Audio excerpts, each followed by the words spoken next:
बहुत साल पहले का बात है। सुंदरबन नाम का एक बहुत बड़ा हरा भरा जंगल था। उस जंगल में बहुत सारा जानवर अपने राजा के साथ मिलजुल कर रहते थे। उस जंगल का राजा था शेर खान। वो जंगलों के जानवरों की अच्छी तरह से देखभाल करते थे। शेर खान जानवरों की कोई भी मुसीबत में मदद करते थे। इस प्रकार उस जंगल में सभी जानवरों की दिन अच्छी तरह बीत रही थी।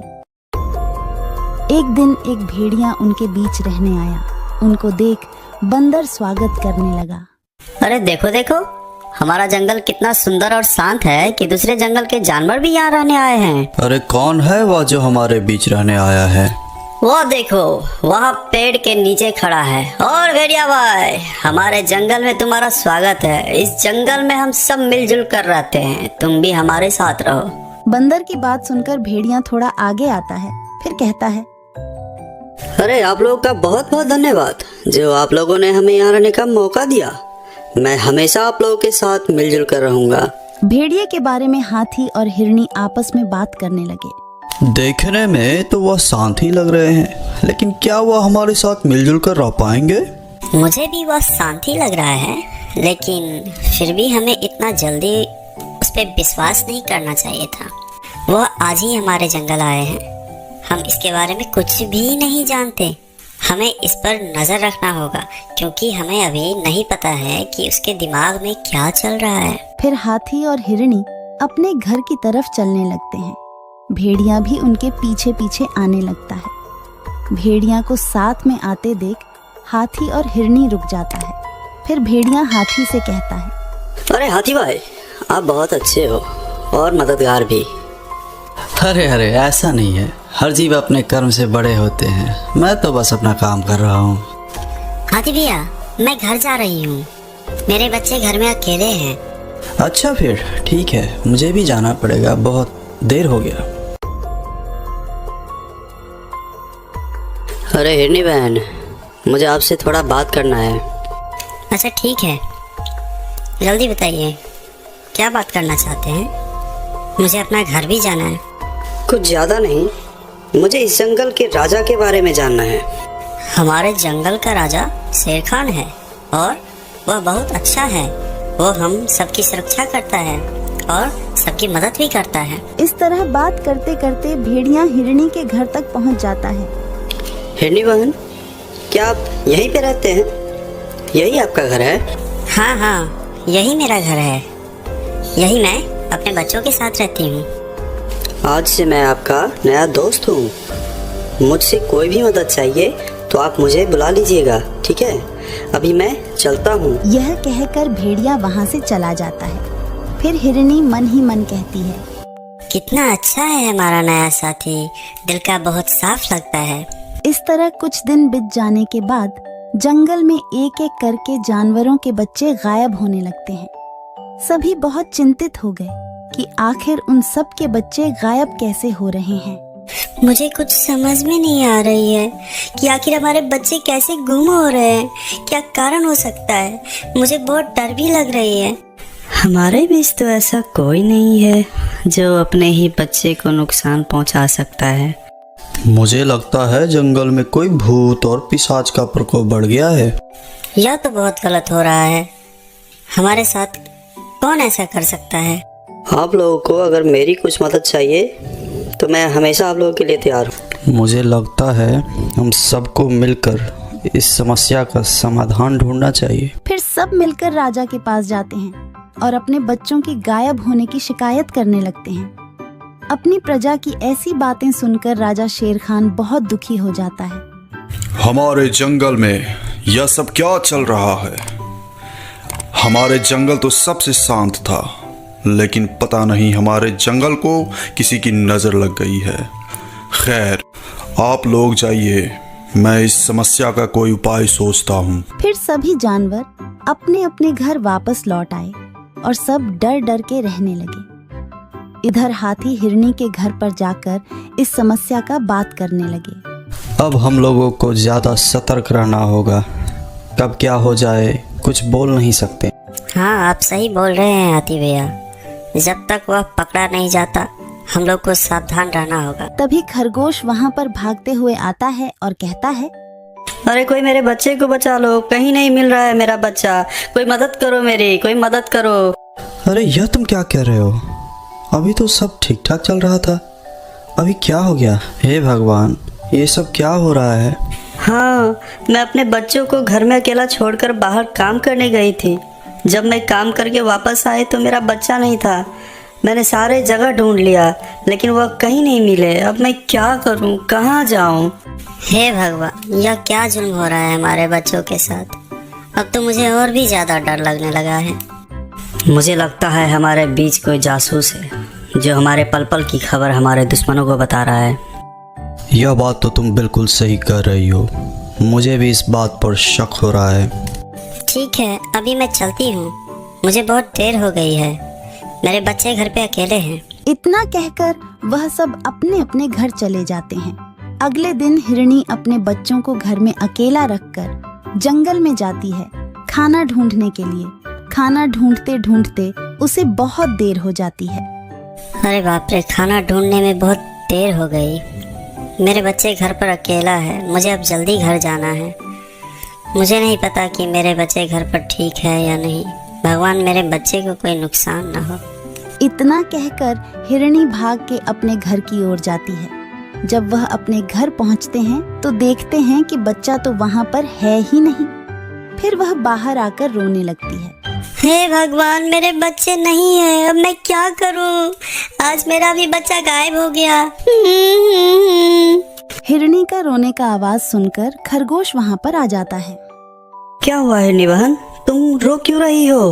आज मेरा भी बच्चा गायब हो गया है। मैं बाहर गया था खाना लाने, जब मैं वापस आकर अपने घर आया तो देखा कि वहाँ पे मेरा बच्चा नहीं है। अब मैं क्या करूं? शोरगुल सुनकर हाथी भी वहां पर आ जाता है और सारी बात सुनने के बाद बोलता है, एक बार वह दरिंदा अगर मेरे हाथ आ जाए तो मैं उसे अपनी सूर में लपेट कर पटक पटक कर उसको चटनी बना दूंगा। बात करते करते उन लोगों को भेड़िया पर शक हो जाता है और वह सब मिलकर उसकी शिकायत राजा से करने जाते हैं। महाराज, मुझे तो पूरा शक है कि वह भेड़िया हमारे बच्चे को शिकार बना रहा है, लेकिन वह बहुत होशियार है, वह कोई भी सबूत नहीं छोड़ रहा। मुझे भी उसी पर शक है महाराज, क्योंकि उसके आने के बाद ही जंगल में ये सब चल रहा है। आप लोग सही बोल रहे हैं, लेकिन मैं राजा हूँ, मुझे तो सबूत चाहिए। मैं बिना सबूत का उसे कुछ भी नहीं कर सकता। आप लोग उसके खिलाफ सबूत लेकर आइए, फिर मैं उसको दंड दूंगा। महाराज शेर खान का बात सुनकर सभी जानवर बहुत उदास हो जाते हैं और वह सब वहां से वापस आने के बाद आपस में बातें करने लगते हैं। अगर उस भेड़िया के खिलाफ एक भी सबूत मिल जाए तो मैं खुद ही उसे मार के ख़त्म कर दूंगा, फिर राजा का कोई ज़रूरत ही क्या पड़ेगी। बिल्कुल सही बोल रहे हो।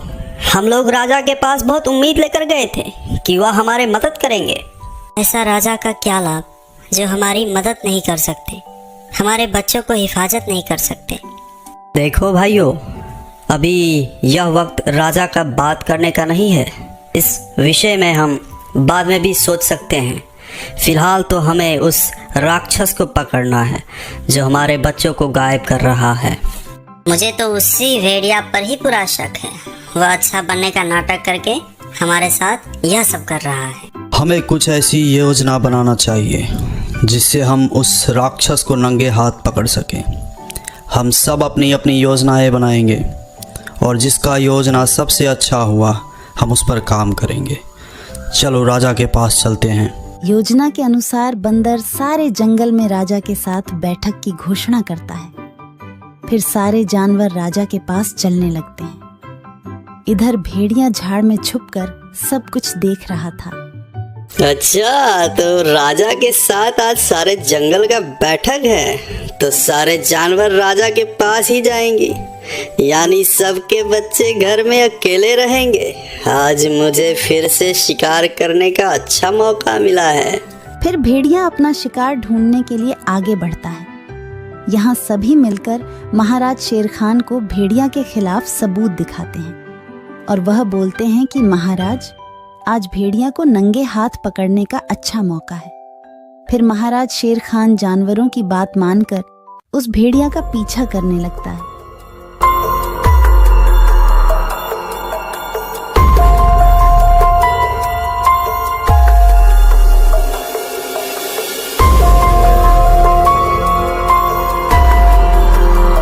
भेड़िया खरगोश के घर के सामने आकर खड़ा हो जाता है और इधर उधर देखकर उसके घर के अंदर चला जाता है। महाराज शेर खान भी उसके पीछे पीछे अंदर चला जाता है और वह अंदर जाकर देखते हैं कि उस भेड़िया ने खरगोश के बच्चे को शिकार करने ही वाला था कि वह उस पर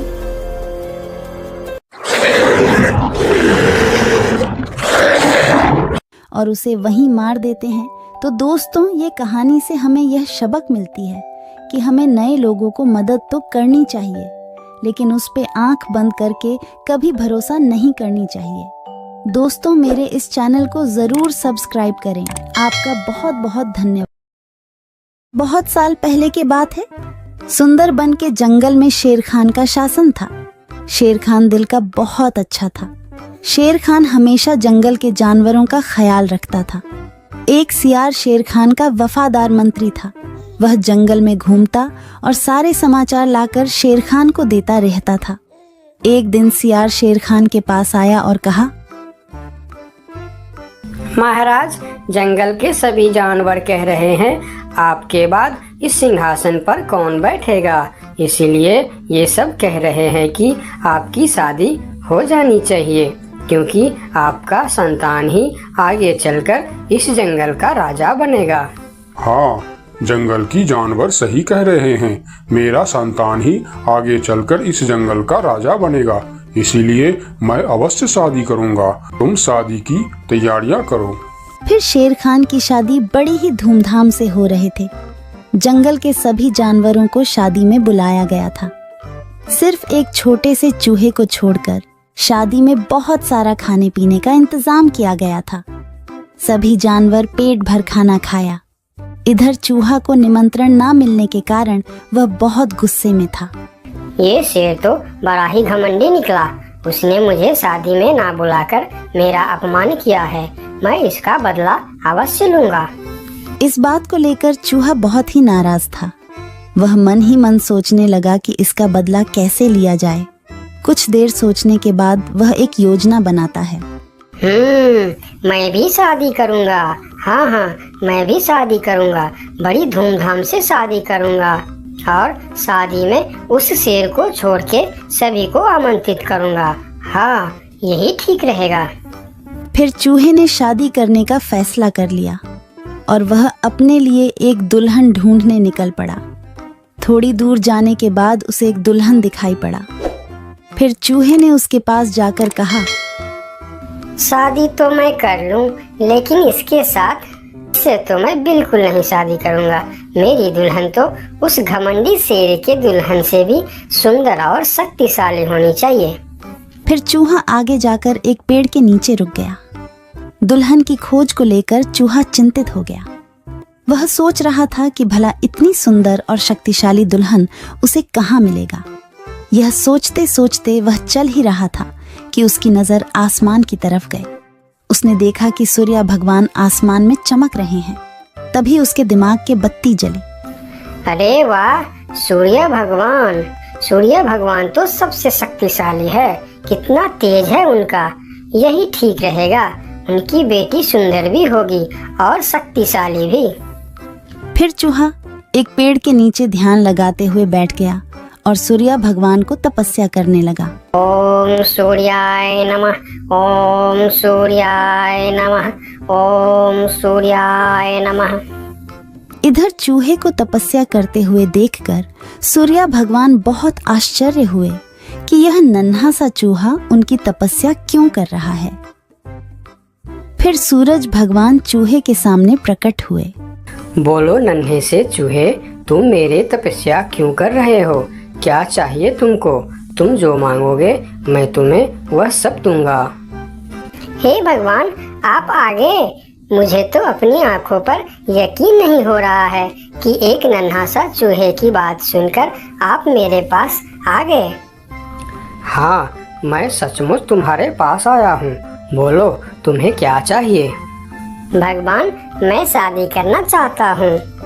अरे वाह, यह तो बहुत ही अच्छी बात है। इसमें मैं तुम्हारा क्या मदद कर सकता हूँ? मैंने यह प्रण किया है भगवान कि जो दुनिया में सबसे ज्यादा शक्तिशाली होगा मैं उसके बेटी से ही शादी करूंगा, और आप इस दुनिया में सबसे शक्तिशाली हो, इसीलिए मैं आपकी बेटी से शादी करना चाहता हूँ। चूहे की बात सुनकर सूर्य भगवान सोच में पड़ जाते हैं कि मैं इस छोटी सी चूहे के साथ अपनी बेटी का शादी कैसे कर सकता हूँ, और फिर उन्होंने मन ही मन सोचने लगे, यह चूहा तो बिल्कुल पागल लग रहा है। इससे भला मैं अपनी बेटी की शादी कैसे करवा सकता हूँ? कुछ भी करके मुझे इससे छुटकारा पाना ही होगा, मगर कैसे? मुझे जल्दी कुछ करना पड़ेगा। तभी उनके मन में एक ख्याल आया और उन्होंने चूहे से कहा, अरे यह तो बहुत ही अच्छी बात है कि तुम मेरी बेटी से शादी करना चाहते हो। मुझे अपनी बेटी के लिए तुमसे अच्छा वर और कहाँ मिलेगा? सूर्य भगवान का बात सुनकर चूहा मन ही मन बहुत खुश हो गया और उसके मन में लड्डू फूटने लगे।